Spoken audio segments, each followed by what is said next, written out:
make love to the mic. Yep. I don't know what this. It's a full fucking house tonight, yo. All right. That's right. We're sitting in the peanut gallery. Where the party at? I don't know. Where's the beer? I'll do it. Yeah, I'll just carry the whole show, no problem. Welcome back to Come and Brew It Radio, coming to you live from Texas Brewing Inc. in Haltom City, Texas. You can find us on the web at txbrewing.com and be sure to follow us on Facebook and share with all your friends. In this episode, we finally have our follow-up to the NEIPA Brew Challenge we started a while back with Turning Point Beer. If you haven't seen the video on our Come and Brew It Facebook page, we had some of our local award-winning homebrewers Mike Treadway, Sean Vreeland, and Jeremy Sanders chat with Alex and the guys from Turning Point about how they might clone one of their beers and get a feel for the hazy styles in general. Well, tonight we have the resultant beers in studio, and we'll be comparing them and letting the guys from Turning Point weigh in on them. Did our local guys manage to clone their double dry hop extra pulp, or did they just come up with a tasty NEIPA?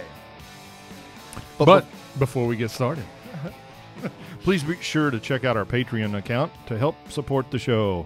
Every little bit counts. Jesus. Man, I know, right? And if you visit patreon.com/comeandbrewradio, we have a variety of options for you to help keep the show going, get involved, and improve it. Also, every live show will have a giveaway for our patrons at the end of each month.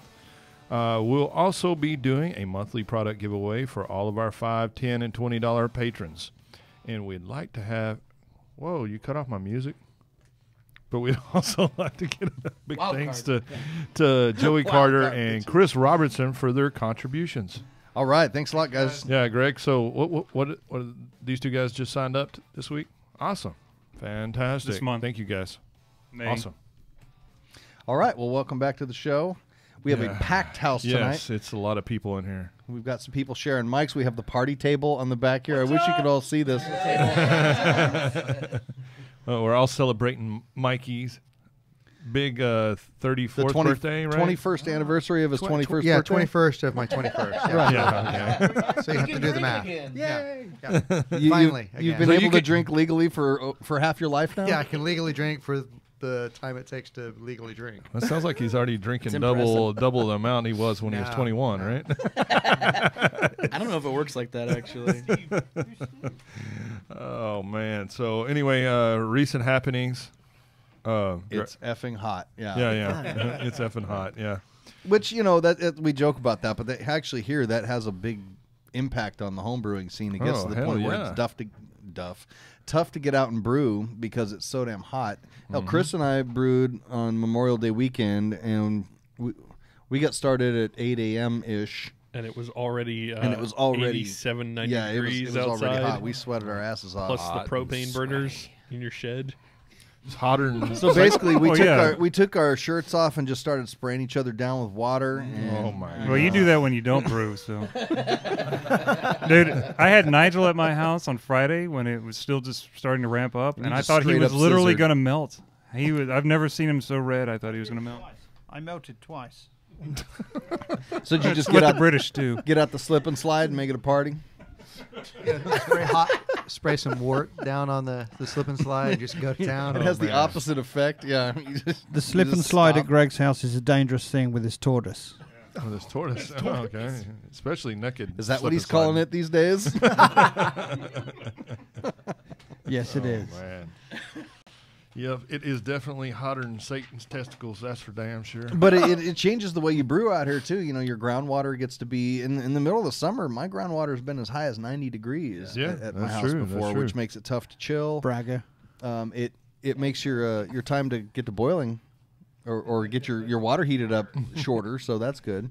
But it really makes us feel for the people overseas who talk to across the pond in Australia, who complain about their groundwater being too hot to chill effectively. Is that true, Nigel? You just did it. I'm sorry. You can punch me in the face at the break.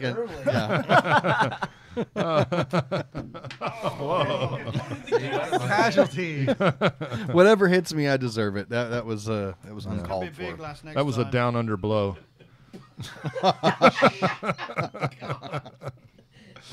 Anyway, all right. Well, there's not any other other shit than that. Just Well, yeah, we have a it's lot of hot like as empty hell. space on here where we're just supposed to kind of come yeah. up with stuff off the cuff. I guess I don't know. I guess our writer was. Well, yeah, I like this one. Well, we have so much beer to drink tonight and talk about. Yeah, that's that's pretty true, we much do. we filled all the time up with that. And then I didn't know if Stubby, if you had, yeah, I like this tip. Don't be Elvis. He's dead. don't be like Elvis. Oh, okay. Don't be like Elvis. Yeah, but Brandon just talked about chilling beer in the summer, and that was something too that came up with it being so Well, hot outside. You know, I think that's a whole. We should probably retouch on that because that was a real popular subject that we did 2 years ago. Yeah, it's been a while. Yeah, that we talked about chilling in the summertime. Yeah. Good ways to do that. So Yeah, for me, it entails just putting my fermenter in my fermentation chamber and then pitching the next day. Yep. Yeah. That's Because what you we can did. fight it all you want, and you can have buckets of ice and all kinds of crap, and you're still not going to pitch right when you're done. Yeah, that's the way we do it. Yeah, so I just let the freezer do the work. Well, you know, I've started doing that most of the time during the year. It's just easier. You know, you can brew, you finish up late at night, put it in the chest freezer, come back next morning. If you've got a starter going, you can do that as well. If you sanitize well, there's no issues with it. I've never had a Exactly. problem with it. So if you do have a problem, if you get an infection, you need to take a look at your sanitizing practices to begin with. It also allows you the time to remember that you forgot about firm cap. Yeah, yeah, that's true. You can sleep on it and remember the things you forgot. I will tell you, I found recently that the stainless conical with coils inside the beer will chill it in about 15 minutes. So Very, do you very just fast. do you just go straight out of your kettle into your conical then? No. No. Chill it. Yeah, that's right. You have quite the project that you put together. You did. Mike did a glycol chilling system with an air conditioner, a window air conditioner in a cooler, basically cooling down the glycol into. Is that a stainless brewing? Is that It's from Spike. Spike Brewing? Okay, Yep. yeah. I know I saw the SB on the front of it. Really nice conical with a coil that goes down into the beer and cools it off. It's a pretty impressive setup. Every time I think that I've really nerded out on my beer setup, then I see what Mike does. yeah. Yeah. It's what keeps it fun. So. Yeah. Mine may be extensive, but it's not nerded out. That's for sure. It's caveman-ish in some ways. So. I still have my brew pie that I built, last summer. And have never flashed the software or anything like that. So Well, there might be one for sale in the next couple months. There you go. all right, so let's get to our experimental beers because we've got three of them here tonight. Hey, Brandon, Right. can I just cut in? Yeah. I just want to give an overdue shout out to Lorelei Brewing in Corpus Christi. I was Oh, there, that's right. Yeah. I was there for work a couple of months back, and they listened to the podcast, and they gave us some beer to bring. Gave me some beer to bring back, and we shared it out. And never have been on the podcast since. So I just wanted to make sure we recognize them. Well, and, we were thank definitely them for the drinking beer. it and talking about it while we were on the air when you were not here. Well, I was not here. Yeah. So We did? They gave us. Right, they gave us Yeah. three of I their remember beers, drinking right? it. I don't remember the talking Merman, about the Merman was that Merman. Imperial Stout, Imperial Milk Stout. They gave yeah, us that was really good. Chrysias, the Blonde Ale, and the Ephira Double IPA. So I just want to make sure we give them a shout out. Yeah, I remember their beer was really good, and we were talking about crap. We were supposed to talk about this on the air, and No, we never didn't. Oh, okay. did. Yeah. Damn. So Got too much beer. So All right, where are they move on. located again, Nigel? You said They're in Corpus Christi. It's Corpus called Christi. Lorelei Brewing. Okay, cool. So if you're there, make sure to stop by and see them. Lorelei or Lorelei? It's You're Lorelei, asking the and English guy how to I pronounce believe something. the correct pronunciation is Lorelei, and you will be corrected on Don't site ever- if you say Okay. it wrong. So, and I know that through experience. Okay. You can't give Nigel like 5 minutes without really tearing into him on that. That's why I appreciate you guys. I'm glad it's been noticed, and I wish there was more sympathy. But See, he's got a whole handful of coasters now. That's going to hit my head like a hockey puck. and some of them got sharp edges. Yeah, well, I deserve it. I do. I'm He not could gonna have a deny roll it. full of pennies or something in his hand, you know. So I'm waiting for NHC for that. When we're at HomebrewCon and we're walking down the sidewalk, and Nigel just takes me out from behind and leaves me laying next to a heroin addict on the streets of Portland. With a Or roll push you in of front pennies? of a moving vehicle. Did you say pennies or panties? A roll of panties? I don't know that I don't panties know are if the going to panties do are gonna much. do Nigel, it's Yeah. probably In panties. his hand. You roll pennies in your pockets. Speaking of Don't HomebrewCon, by the time this comes out HomebrewCon will probably have happened, but if you're listening Yeah. live, watch for us. We will be wearing capes. Yes, and capes, we will be yes. giving out all kinds of free things. We're going to Yeah, have a so- backpack full of conical fermenters that we're going to be handing out, and we encourage you guys Big to backpack. Right, yeah, No, well, it's it'll gonna be be- a large one. They're actually going to be they're really small prophylactics. You're just going to be able to ferment in them. Yeah, they're They're kind of conical. They're like 1 gallon Right. fermenters. yeah. With Come and Brew It condoms. Are these pre-owned or new? It'll be Brew and Come It. Yeah, they're like 16-ounce fermenters. No, but seriously, if you're going to be at HomebrewCon, keep your eyes out for us because it'll be a great opportunity to give us free beer or to buy us free beer or mead or Yeah, whatever you've got. exactly. I Or mean, punch Brandon. I know that most people out there are wishing that they had some sort of Or hug opportunity to Nigel. give us He loves beer in some hugs. way. So this is how you can do it. Yeah, and we will actually return the favor and maybe give them coupon codes and some swag. So That's right. check it out. Look for the capes. Now, is this going to be like Lando capes, or is this going to be superhero capes? Lando capes. I don't know. That's a good question. As long as they're not Scottish, we've been instructed. Okay, I didn't okay. know there were Scottish capes, but Good. Nigel Those has given ones strict look instructions. So let's get on to our experiment beers because we got 3 of them to try here, right? We've got mine, Greg's, and Chris's. So let's kind of preface this what we did. I know you talked a little bit in the intro, but if you guys didn't see it already, we really didn't do this on the podcast. We did just a video live on the Come and Brew It page. So No, this is our experiment beers from the podcast. Oh, this one is okay. Yeah, My bad. yeah. I'm stupid. We have 3 beers here from our flavor experiments. I'm out of it. Well, we have But that's two, what two later experiments we're doing tonight, so Okay, it's an okay, experimental night. We're going to turn the lights off and It's get going to weird. get freaky later. Yeah. I'm not. I wasn't told about this actually. Well, we never tell people ahead of time. It's Good call. Great. Good call. the attendance plummets. Yeah, so do you want to So start now with I know with why you Chris's wanted beer? to give me that beer. I think we should start with your beer, Greg, Mine? You Yeah. wanna go with mine first? because Okay. both of ours are kind of dark. Okay, so bold this flavored was the beers. ones that we did for the drawing. Yeah, for the drawing. So Greg, if I remember correctly, said he got lemon peel and orange peel, and you did a milkshake New England IPA with those Super two in it. citrate, orange peel, and lemon peel, and then chipotle peppers, which I didn't use. And I went ahead and just thought, I'm going to give this a shot because I haven't made one of these yet with lactose and whatnot. And I built it like a or New England IPA. It's What not is super hazy. citrate? It's that other orange peel that I think it's more character of orange. Yeah, and it's also like finely ground, so you get a little more, Okay. little more flavor or a little more bang. Well, for your one buck. of the things when I tasted this earlier, it did have a really nice rounded orange flavor to They it. it's dehydrated at a different temperature that doesn't damage like the cell walls, so it's supposed to provide a more pungent, more pronounced orange flavor. I thought it tasted like it had better cell walls in it. You could really taste the cell walls. So Were talk they about stem cells?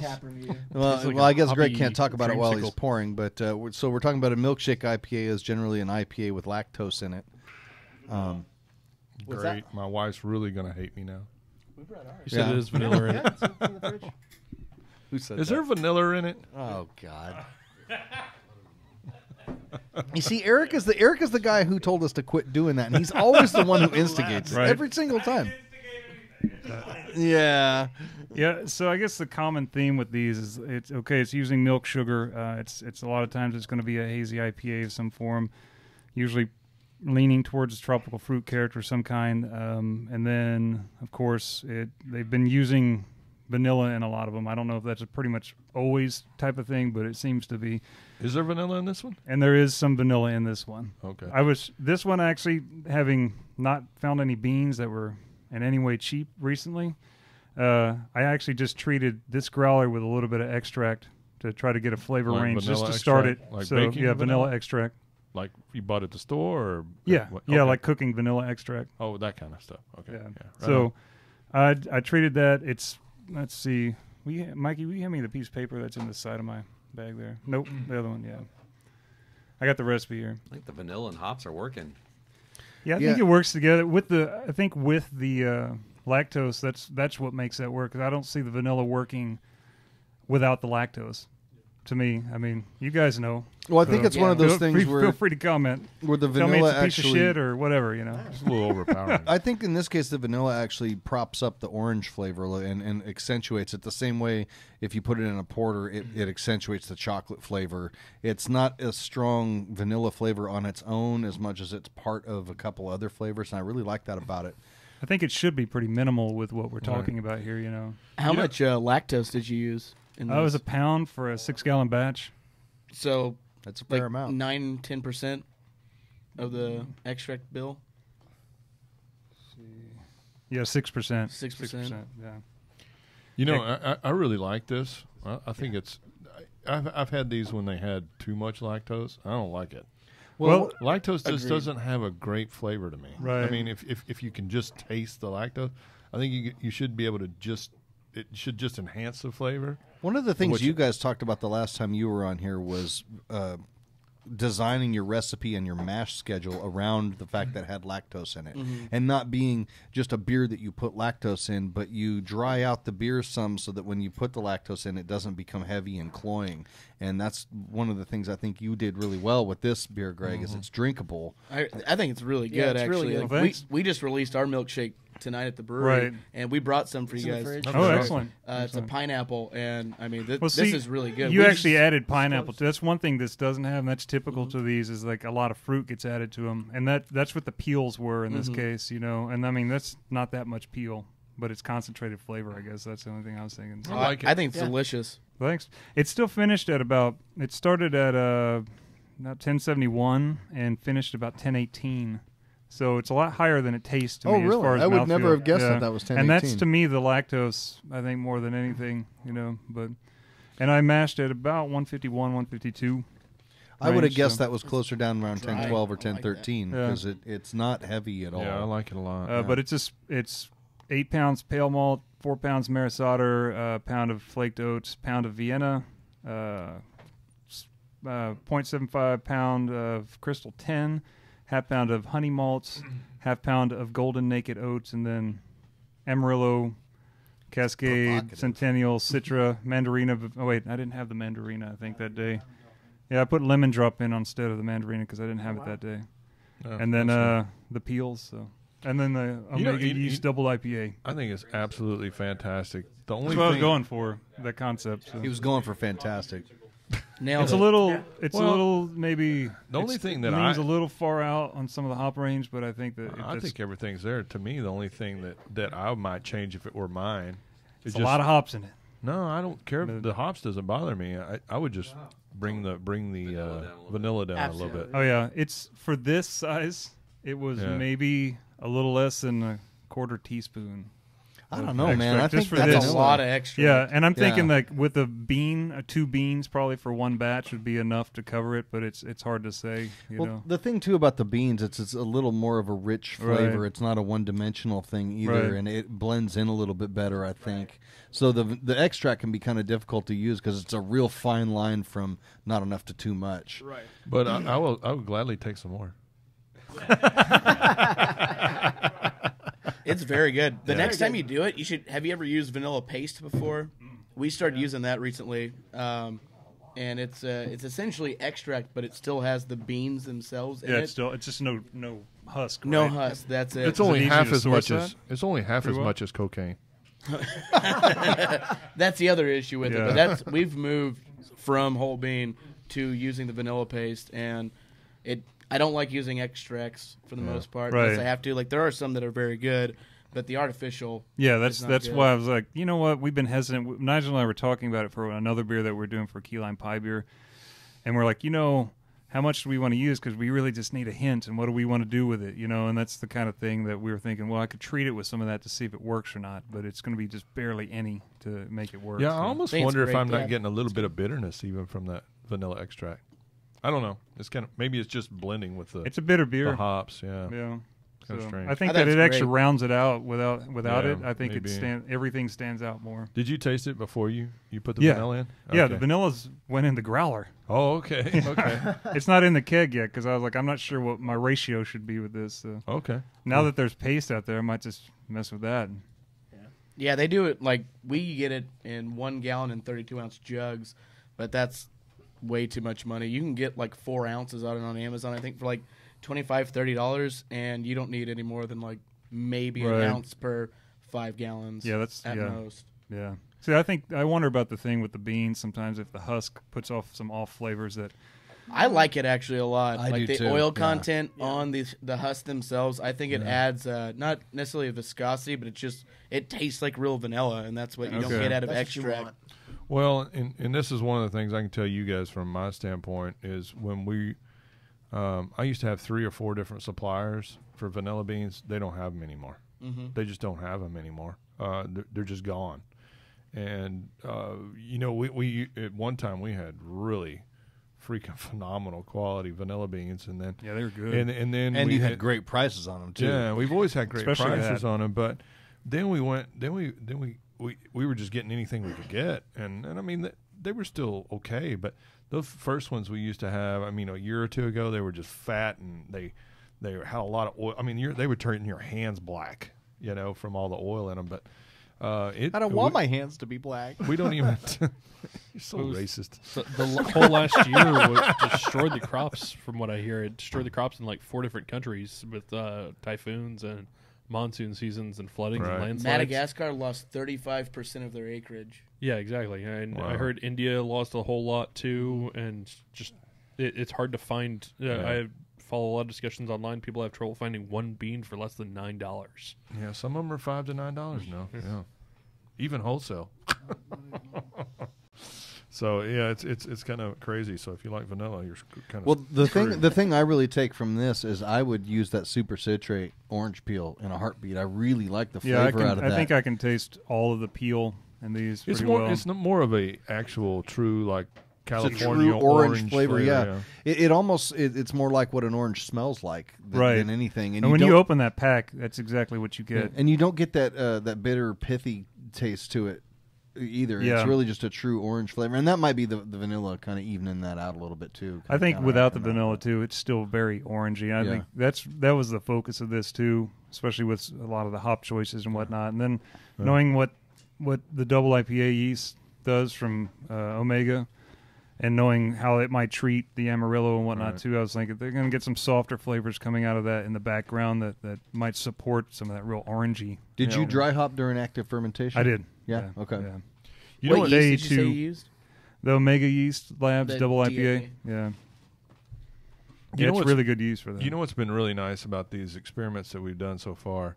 I would say that everybody's you could truly get a good idea of how you can possibly make. Some are better than others, but I think they were all very drinkable that we've done so far. Yeah.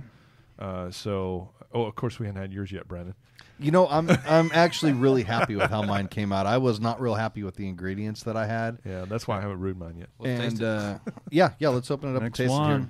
So what I set out to brew here was a Roggenbier with anise, star anise, and vanilla in it. And my thought was if I was going to be stuck using star anise, I wanted to be able to layer a bunch of spiciness into the beer so that it could blend in. The beers that I've had that had anise that I liked, it was really kind of a note in the background that blended in with other things better. And if you can taste it strongly, then I don't like that flavor. Mm-hmm. The asshole who got my grain bill together at the store left out the chocolate malt in it, so it's really not a Roggen. Is me? Was it me? And it's really not a Roggen beer. It's more of a Hefeweizen.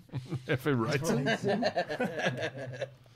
And I did I did an acid rest on this to really bring out the phenolics out of the Weizen yeast, and then I put a lot of rye and a lot of flaked rye in it also. And then I studied real carefully on when I wanted to put the anise in so that it would just kind of blend in. And as far as the spiciness is concerned and the blend of it, I'm really happy with that. I was really afraid I was going to get a beer that tastes like black licorice and I was going to be unhappy. Have you ever noticed how a star anise looks kind of like a chocolate starfish? I'm just saying. Yeah, well, and I've had beers that had it in it. Fred Durst would be so happy right now. And, the hot dog flavored water. Yeah. So Stubby was the one that had to go there. Don't be mad just because he beat you to it. So I also had vanilla, and I ran into the vanilla issue. I came in here, there was one vanilla bean left on the wall, and I thought, I don't want to take the last vanilla bean. I have one in a bag in my stuff. And What's your stuff? Yeah, all my brewing stuff. Oh, okay. Jesus, he has in his closet. He's just like a spider waiting to pounce. So did you find the acid rest really made a difference? Because I did that once on the same recipe that I hadn't done it on, and I could tell a huge difference in the. I think it does make a phenolics. difference, yeah, and I think it's dependent on the yeast too. I used the Mangrove Jack Bavarian wheat yeast on it, and I really like that yeast. It was nice, and I feel like I can taste the rye spiciness, I can taste the clove phenolics, and I can taste the anise, Hey, you know all what? kind of This is pretty layered damn together. good. I'm pretty happy with it. Yeah, You know, it may have been better. Very tasty. It may be better that you didn't put the chocolate in there. yes, I agree. I agree. It's kind of a happy accident. This is something I would brew again. I think the thing I would change about it is I that would what your get mama it to. said too? You was a happy accident.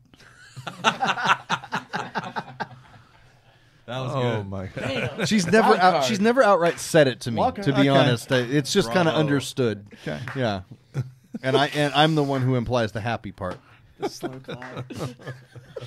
But so I had this vanilla bean that I've had in my brewing ingredients chest forever, and it's been sitting there for a long time. And I put it in during active fermentation because I wanted to drink this fresh. I didn't want to have it sitting in a secondary, and the vanilla is almost non-existent in it, really. Yeah. Now, I have taken some vanilla extract and dosed it with it a little bit, and I don't know. I think it's such a small amount of vanilla that it needs. It's hard to do with the extract. Well, it could be hard to detect it after drinking Greg's as well. I mean, I'm not getting much. I don't get vanilla much in it. vanilla No. out of this at all. No. You know what's funny too is I typically do not like this style. I didn't think you'd like this at all. When I'm okay with it. my prediction was everybody was going to like this, but you. No, I I like Is didn't it think he'd so like the last phenolic? one either. I face he love made when I pale told him. roggen, like that's my favorite. You've had it so often, I'm sure. All of them that I've had, love them. All of them. 10 out of 10 time for sure. Hey man, It you know is what? good, though. That may be what I don't like about them. Well, when I've done these before, the the challenge to them is with this much rye in a beer, it's very tough to dry them out where they're drinkable. It's very easy to get one that has just a ton of protein and it's cloying and heavy on your palate. And so I really wanted to dry it out. I didn't want to get too high in alcohol. This is less than 5%. This to me is not over the top phenolic. No, I don't think it is. I figured you thought it would. You're super sensitive to that Yeah, stuff. no, so. I'm okay. I typically don't like rye, and I typically don't like a real phenolic beer. So, What was the kudos, finishing that's gravity good. of this? 10-15. So it was pretty Tastes high. It tastes lighter than that. It does, doesn't it? I was really wanting to get it down to about 10-10. I was disappointed it didn't attenuate as much as I wanted, but then I drank it and thought it doesn't taste real heavy. So I'm pretty happy with and it. that is a little tip I will say. I like my wheat beers. I like them to finish a little sweet. Yeah, okay, I can see that. It Well, definitely. it just gives them a little more oomph. I mean, it just rounds out the flavor a little bit. Wheat is easier to attenuate though. When with a lot of rye, it's very tough to get rye dry. Right. What percentage of rye is this? Oh, it's a lot. Let me Is it pull really? up here. Yeah. It's not even cloudy. I usually can't stand rye, 30 and I not do a not fan. pick up 37% rye, usual bad- and Wow. then 8% flaked rye. Wow. So it's almost Yes. half rye. Wow. Wow. Yeah. That's insane. So the That's Roggen It's beer, really tasty. the Roggen beers I brewed in the past have been over 50% rye, and Oh, it's- sorry, I can't be as awesome no, as you, Nigel. no. But what I'm about to say before you interrupted is that it's the yeast that kills the spiciness and it kills the typical rye flavor that you get when it's And then in it low kills quantities. me.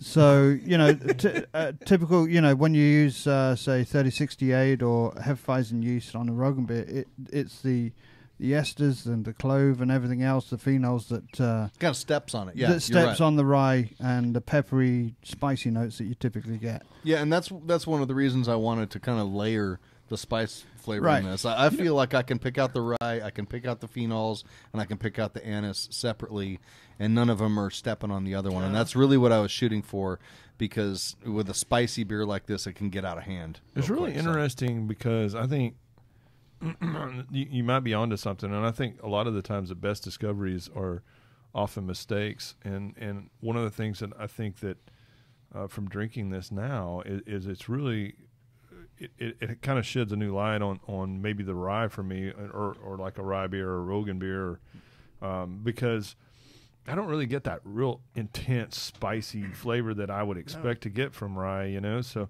I'm really shocked to hear you say that.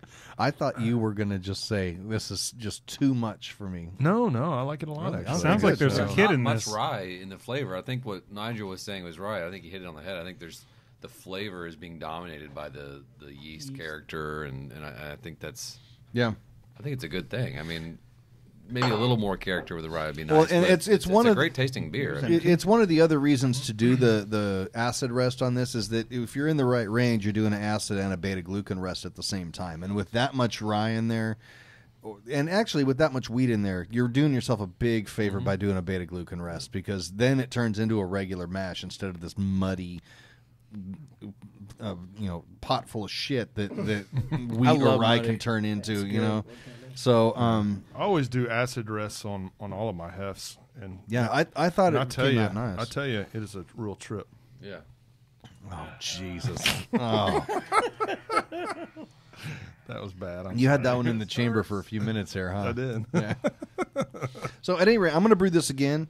I'm surprised I liked it as much as I did. I like it. Will you do it with chocolate next time? No, Will you I'm going to keep it leave the same way? chocolate out. I think I like it without the chocolate in it. I think it's delicious. In fact, I'm kind of surprised that that's not an existing style. Now, Yeah, but now so that you I just did, created Rogan. a style. You know, there you go. Yeah, I wonder why. Look what you did. You created a new style. invented a style. Yeah. It's No, the I new mean, fad now. The You're heifer good, rights. man. Gordon Strong's going to be calling any minute. you know, I wonder right if that's the reason I don't like that style so much is because you've got all the phenols and then you got that bitterness from the chocolate. So maybe that's all there is to maybe it. it's amazing how much of a difference the little, because really it's such a small amount of chocolate. I didn't think it had a whole lot of effect on the flavor. I thought it was just more of a so color much. thing. Probably so messy much, at that all of point. that. I mean, Yeah. you think about it, you got the rye, and then you got the bitterness of the chocolate, and then you got all those phenols, and then you got the... It's like a soda suicide, one of those things. You're just getting this mess of flavors that you can't really comprehend. It's just, it's Dr. Pepper now. I agree. So when they call you to name the new style, you got to include Happy Accident in there somewhere. Well, I think I kind of have to now. Yeah, I don't know that could be the name of the style, but the beer itself, maybe. Yeah. The premise has got to be in there somewhere. Oh, my goodness. There's a pull-out joke in there somewhere, I think. We'll call it the rhythm method. Something about leaving out chocolate. And we just left off where we started last week. Oh, man. I'm going to need another beer for that. All right, so now Chris, we've got you're up. Chris's beer, which I had this last weekend, and I really liked it. Chris, you want to talk about what you had and what your approach was? And come pour some over here. All right, so from the bag, I pulled cayenne, lime peel, and cinnamon. And I decided to leave out the lime peel and add some other spices to it and go with a Mexican hot chocolate stout. You lost me at cinnamon. Well, Gives me Man, such she is heartburn. pretty damn hot, dude. this I'm may just give you saying. heartburn regardless. That's cinnamon. Never mind. But it's all told, there's 2.5 ounces of cinnamon, half a teaspoon of ancho, guilo, and cayenne, and then an ounce of cocoa nibs. And then fires you Half a teaspoon? Guajillo? Yeah. You said 2.5 ounces of cinnamon? Yes. Holy cowabunga. In 5 gallons? Yes. It's so in the last 5 minutes of the boil, I put in the quarter teaspoon of the guajillo, ancho, and cayenne powders. And then I took 2 ounces of cinnamon sticks and broke them up into little chips to increase the surface area and dump those in. Gotcha. And then in secondary, after So it's not 2.5 ounces of cinnamon powder. It's cinnamon sticks. Okay, because I was saying There that's we like go. almost 4 grams per liter. So like, Yeah. dude, this is doing the cinnamon challenge beer style. In the secondary, I used a half ounce of cinnamon powder because I couldn't find any I ran out of sticks, and I thought I had some. What'd you say the ABV was? It's about 8%. This is balanced really Will well. you make really this like again it. for like holiday season whenever it's cold? I'm gonna Absolutely. drink the hell out of this. Yeah, I really I'd like like a little this more beer. body It's on very it, good. but I think it's balanced really well. I No bowling completely slices. agree. You could actually even make this hot. Oh Like yeah, warm. yeah, I Very agree. good. One of the things about working with cinnamon that I've had problems with in the past is it can start to taste like candy, like like a Jolly Rancher. Those are cinnamon two stick. different girls. Nobody left me any. I mean, look at this. Look at this. You bring up Spearmint Rhino one time. You have a whole keg, man. I do have a whole keg, but yes. No, but I've taken cinnamon and the real cinnamon sticks and soaked it in vodka and went to put it in beer before, and I tasted it. And I'm like, this tastes like a piece of candy. I don't want to put this in my beer. And this doesn't have that. This has that nice kind of. I think the Hey man, this spices tastes really much help. better now. It's carbonated. Yeah, yeah. Well, I would 'cause think so. Yeah. The first time you brought it, I was like, eh. I had trouble It's really good. carbonating this one correctly because it holds on to carbonation differently than the other 3 beers I have on my keg system. at Yeah, home. you got to get a dual regulator. I almost do Yeah, just for gotta- this one. I had to carb this one like up to at 30 for 3 days, and then You should try decarb it and recarb it like should 2 or 3 try, times. carbonization. I'm sorry, what? I get that a lot. Never mind. It's Man, an inside this joke, is- man. It's Did carbonization. you come in tonight and go, I'm going to derail the show at every chance I Yes, get? I I did. I thought that was Stubby's normal role. Yeah, because I don't know jack shit, so I just sit here and talk crap. So it is what it is. No, man. When you brought this to my house the other day, I was really impressed with it. I really like it. I think Mike is exactly right that it's nice and balanced. The balance is great. I initially, after tasting it, I thought that I really needed to change the recipe a little bit because I used 11 and a quarter of pale two-row, a pound of chocolate, A pound of chocolate. That's a lot of chocolate. Going for it. I like it. A little over Pale chocolate or 3/4 regular? pound of Carapils and Crystal 75, roasted barley and about half a pound of flaked oats. Just regular chocolate or pale? Regular chocolate, and Okay. that's why I was thinking is I might switch over to Change to pale pale, chocolate. I give it wouldn't more of a switch it chocolatey over. I flavor. would maybe go half and Half half. and half. I Yeah. agree completely. But it's not that acrid or anything. It's not at all. Like honestly, Before it carbonated correctly, it was a little bit acrid, and that's why I really wanted Yeah, to that's change what it. I was telling him. I think it's really helped it a lot since Yeah. it's been carbonized up. And then I used I 1 ounce of Warrior with for the Mike better too, notes. like a little bit more body. I mean, it'd be amazing. But I mean, this is great for the fact that it's 100 degrees outside, and Yeah. this is very It's still enjoyable. very like, drinkable, it's yeah, so, you're right. It's very crushable. It's With very alcohol deceptive. level that high, I don't want it to be that drinkable. Yeah, Yeah. Please make it less desirable if you wouldn't mind. No, honest to God, I wouldn't change anything. Maybe the chocolate, but I wouldn't go any more than half chocolate and half Well, and I think pale that- chocolate. I think the spices are just right too, because I Yeah. think any more it would just be if too you try much. to cut it with pale too and keep the same kind of spice content, it'd probably be a little bit overbearing. I think the fact that there is so much chocolate really cuts through Yeah, I what think you're could right. be perceived as too much yeah, that's a cinnamon. good point. Like I think it's great. Good beer. I also originally adapted this from finding a recipe that included all whole peppers, and had to consult several cooking websites on converting whole peppers to powders.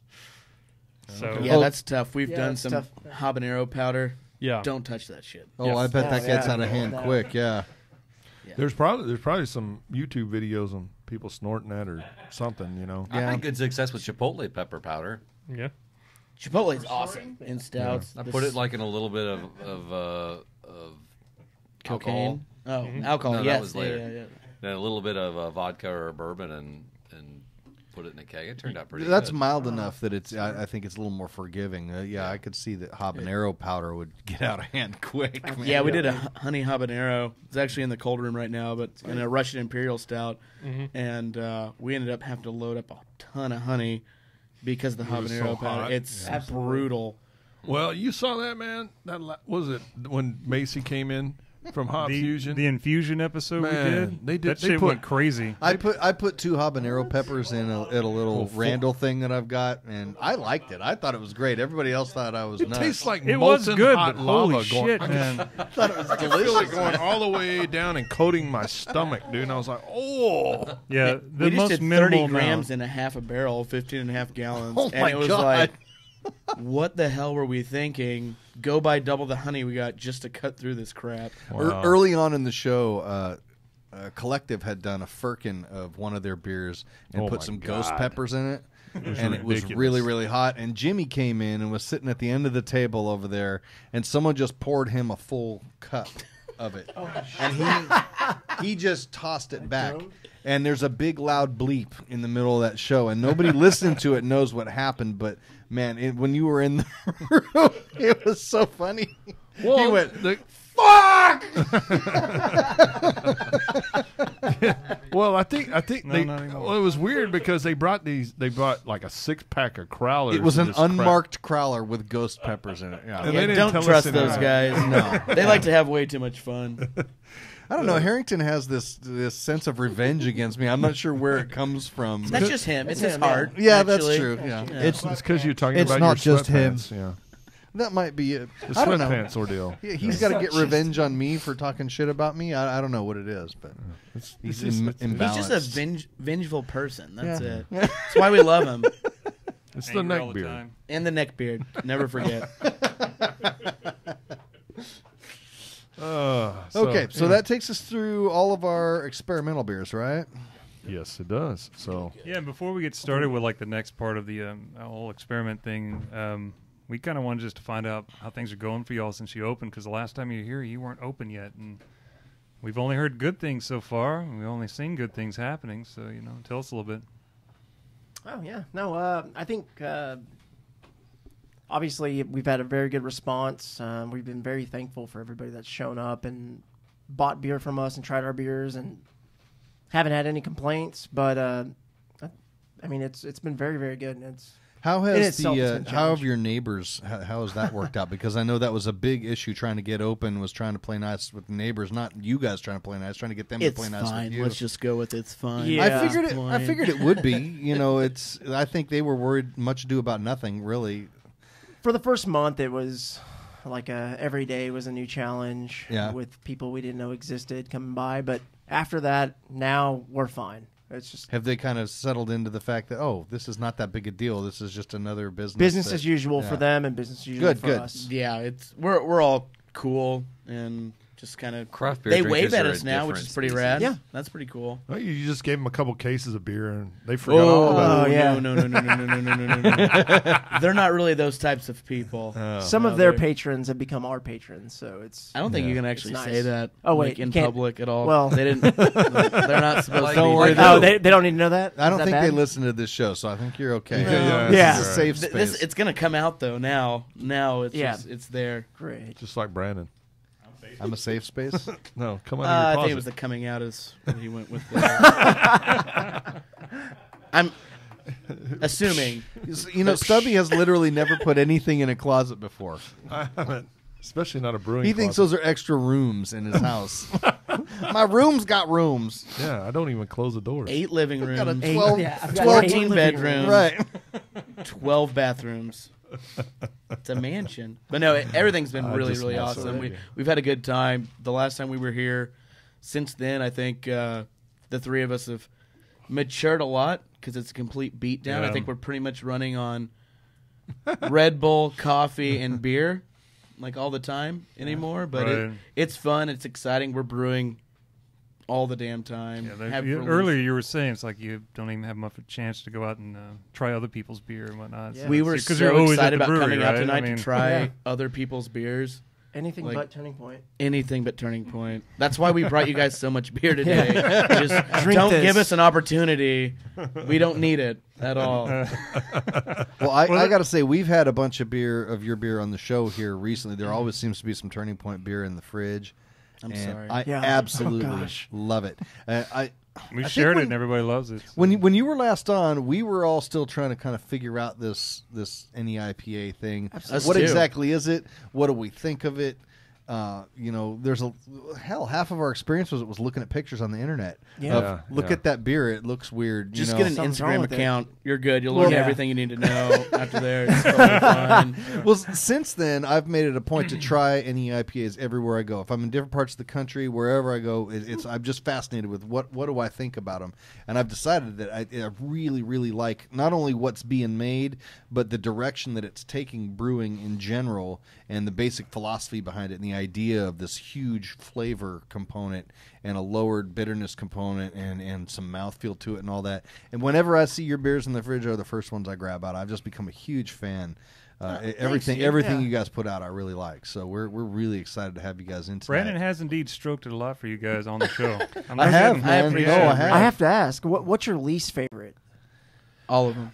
No. It's a good question. Okay, It's valid. okay. There's got to be one. He's so desperate for attention right now. Yeah. Well, this is going to be kind of a weird answer, and hey. it might make it all awkward in here now. So after we had you guys on the show, I was at What's on Tap in Keller, and they had Three Nations. Thanks for the invite, by the way. Oh. I think you were there. I think it was a Cap and Hair happy hour. We didn't talk about this. Oh, yeah. Maybe an unofficial one. I believe that maybe y'all had a hand Moving in this right deal. along. Moving along. Right, yeah. So That. So when you look at pictures of these things on the internet, and some of them look like a yeast starter, that's what this beer was to me. And I could feel the yeast on my teeth when I drank it. And I thought, this I don't like. That's the only version like that I've had. And again, it's a developing style. There's a lot of different... You could ask 10 different people what is an NEIPA, and they're all going to give you different answers about what the idea is, what's important in it, and all that kind of thing. Well, I got to tell you, that particular version of it, I was not a fan of. Well, I got to tell you, when I was at CBC this year, it's like every Tom, Dick, and Harry had one, and I got to be honest with you, 99% of them were not very good. See, really? For me, it's been the other way around. Challenge. I think I've come across one or two maybe that I wasn't a fan of. Other than that, I've thought these. I think that it's really cool to be in the middle and witnessing one of the first huge innovations in brewing in our lifetime. Well, that's really what got me really into them. Like I like the styles. Like the first ones I had was Treehouse and Trillium, and they are arguably the best breweries in the country. Well, I didn't brewing have those styles. I didn't have those. So They are very, very good. And all the research that we did to get into this style, I mean, up until this point, or up until the point that we started brewing them, we were brewing 3 times a week for 4 years, had brewed 100 different styles. And since that time, I think we've brewed nothing but New England IPAs, stouts, sours, a couple lagers here and there, but like for the most part, 90% of what we did on the homebrew scale whenever we were trying to get ready for everything was that. And we started changing so many things that would go against traditional brewing that I completely just fell in love with it. It was so different.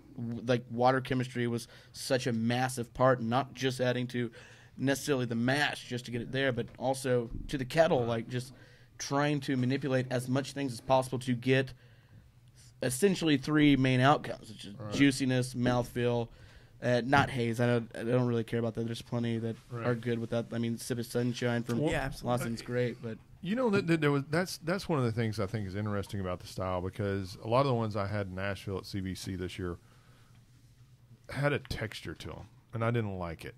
It was almost gritty. Yeah. That's like exactly what I don't like. Yeah. And I'm just like, man, I don't like that. To me, that's a lot of yeast in suspension is what I get. I can either feel that the or they're yeast on my just teeth. putting flour or some kind of crap in it. Yeah, or well, something. yeah, I if they're don't know, doing that. But and then also a lot of them, I didn't get like that fruit character punch that I was expecting. As more of a kind of a bitter, almost like really like a shit ton of hops. It wasn't like I didn't get the fruity part of the hops that I was expecting. You know what I mean? I think the same side as with any brewery, whether they're good quality or bad quality, they look at these beers and go, okay, it's got to be hazy and really pale, and you got tons of adjuncts, like invest in rice hulls, and then should be all set to go. Oh, and also use any kind of English strain, it'll be fine. Right. And that's one thing. I mean, we messed around with the easiest ideas of doing that. We put flour into it one time that was stupid, but done some cool stuff. Well, yeah, see, I think you bring up a good point a couple of times here while we were talking here, is that the haziness to me is really an afterthought. Mm-hmm. It happens because of the way the beers are brewed. But I was at Founders up in Michigan, and they had, or wait, no, it wasn't Founders, it was New Holland. I was going to say Founders is very much against the... Yeah, no, it was New Holland. They had a those. brew pub in Grand Haven, and they had 2 NEIPAs on the menu, so I tried them both. And they couldn't have been more different beers. One of them was crystal clear, but it still had that huge hop flavor, very low bitterness, lots of tropical flavors and that kind of thing to it. And then the other one was hazy, and I thought, well, these guys get it. You know, that it doesn't have to be hazy. If it is hazy because of the things you do to achieve this result, that's great. I understand that. And then, so, you know, for some reason, I torture myself by reading a lot of homebrewing stuff on Reddit. And we all do. And, you know, welcome to the dark side. And IPAs are, of course, a huge subject on there. And you hear people in there, how can I keep this beer hazy while it's in my keg? What can I do to make sure that this stays hazy? And I'm like, I even post on there, like, you're missing the point. You know, who cares? If you got this, and this, if it's hazy, that's fine. If it's not, that's okay too. But, and boy, I got tore apart when I said that. I think the idea of, like, I definitely agree that don't start brewing the style just to have increased haziness. If you do that, it's going to completely have the inverse reaction. Right. Well, you know, I mean, really, dude, I'm trying to figure out how the hell to keep my damn glitter in suspension. It's impossible, Stubby. Yeah. It's very impossible. Never going to work. And it just deteriorates over time. I mean, come on. Not worth it, man. And that shit does not clean out of the heat exchanger. It's pricey. Well, it's also very pricey. The worst side effect is the glitter in your shitter. Actually, no, that's really the best. exciting. That is if I didn't want to pee glitter, I wouldn't be drinking it. You don't have to turn on the light at night? Oh, it's perfect. Whoa. It's a twofer. No, I mean, if you think about it, that's almost the same mentality. Yes, I mean, it it's is. like, oh, you know, how can I keep my haze? And well, you want to keep your glitter in suspension too. I mean, it's almost just use that traditional most brewing ridiculous. styles with these modern ideas, Right. and we haven't had a beer drop out in a year now. Yeah. We opened up a growler that we had filled on the homebrew system from like 11 months ago, 10 months ago, and it looked just like one of the new beers that we had brewed. And I don't get it. I don't care enough anymore. I have the time to figure out what's happening. All I know is that after 11 months, like, the hops are dropping off, but it still tasted good. Yeah. The haze was still there for whatever that matters. You know, I can There's tell. no shit in the bottom. I can tell everybody hates your beer since you're like selling it They all. hate it so much. Yeah, y'all are having They're a hard just all time keeping up masochists. with That's them. all our fans. we don't They know hate what website themselves. they're just trashing it on. We haven't figured that out yet. I don't look. I don't look. We haven't been invited yet to that group. But. My emotional mental stability would just fly out the window. It wouldn't work out. So you mean you don't pay attention to Untapped reviews?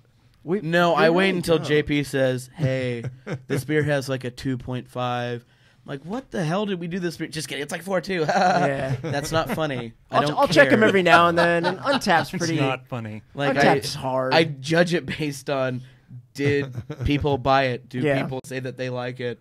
Like, well, you know, one of the so you're not having any problems with that, right? Because it's pretty much all going out the door. Yeah, it's all going out the door. Our biggest issue so far, and we all hate it a lot, is no one likes anything below 8%.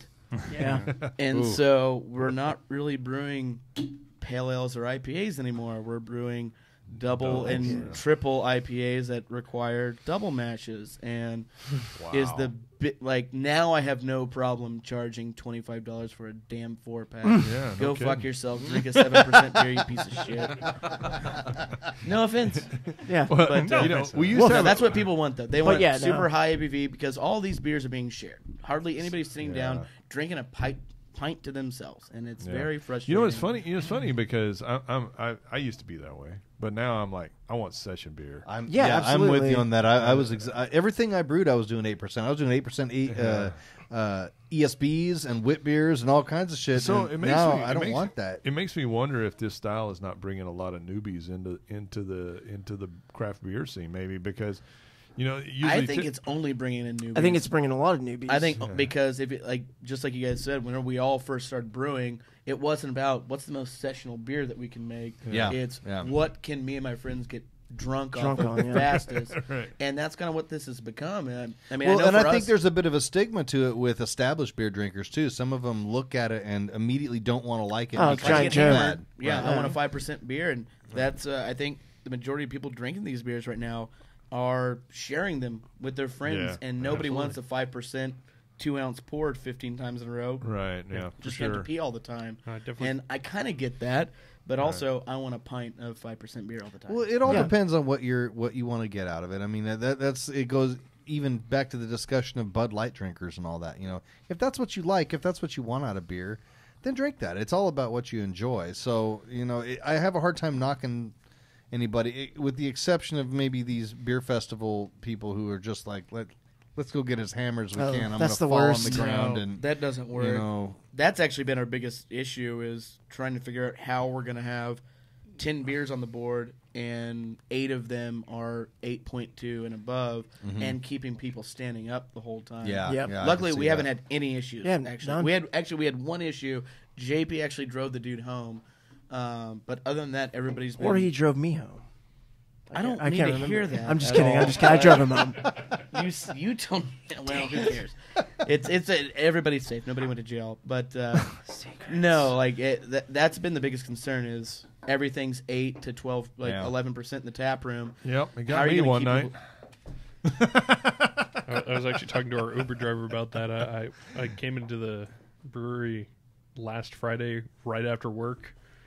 I got there 30 minutes before y'all closed so I could get some Oedipus Complex and the new biscuits and gravy, and I left almost drunk after having one 12-ounce pour and then a flight. You know what the trick is? Live 0.7 miles away from the brewery, and that $5 Uber. I'm looking for a house right next to the brewery, actually. Yeah, that's where I live. It's great. I highly suggest it. Makes it super easy. Right in the church or the gymnastics place. I wouldn't suggest that. Yeah. So are most of your customers now moving over into the neighborhood then? Is that pretty much the... Honestly, the majority of our customers just live there already. And so, you bring up new drinkers and everything like that. A lot of people are coming in going, where's an amber? Where's a lager? And we just put Mexican lager on. That was great. Oh, but you brought I've heard some of that, very right? good Thank things you. about that. I think so. No, we didn't. I thought you were gonna bring JP some. told me to bring some after I already got all the beer. Okay. Oh, really? I think But we'll feel be free able to to come on cope. up anytime. It's on me. It's 10 minutes away from here. Shouldn't be Okay, that so big of a I deal. guess How's the bottom of that bus look? It's terrible. You bring up locals finding the brewery. That's actually, I had posted that I'd been drinking there Friday, and a friend of mine from Austin posted saying she wanted some. It turns out that she was in town for her mother-in-law's crawfish boil, and they live in Bedford, and the reason she found y'all is because they live in Bedford. She just happened to find y'all, and then she became an instant fan. That's rad. Yeah. That's Yeah. really Perfect. cool. Suckered her. Yeah. Got it. Yes. Cha-ching. All right, so why don't we get to break here? When we come back from break, we're going to Beer talk to time. Mike and Sean, and I think we're going to get Jeremy on the phone too, and talk about the beers that y'all kind of came up with based on your discussions with these guys. And Yeah, so maybe we could talk about that just a hint before we go Yeah. to break. Okay, And- okay. And the reason I say that is because the premise is if you guys if you go and He's got to actually pee. We're going to let him go.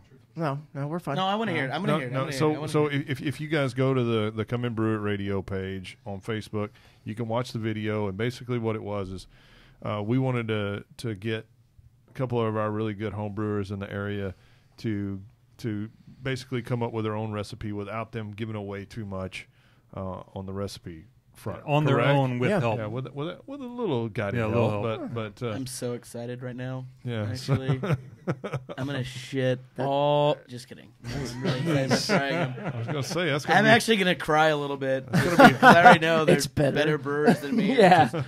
The first one, really? That's good. Well, you know that's why we have this laminate flooring in here now instead of the carpet from the last time y'all were in. Was that's a good point. All I the didn't notice shitting. that. Yeah, you know, it's All much the easier to shitting. clean the shitting That off of happens this than. constantly. Well, on sucks. other Mop I'm up your super tears. pumped though. I'm really excited to see what they did. That's going to be hard for you to pee then. Pee. What? He said he had to pee, but I had he's to pee so excited. bad. That sucks, man. All right. All right. We'll be Let's back. go to break. We'll be back in a few.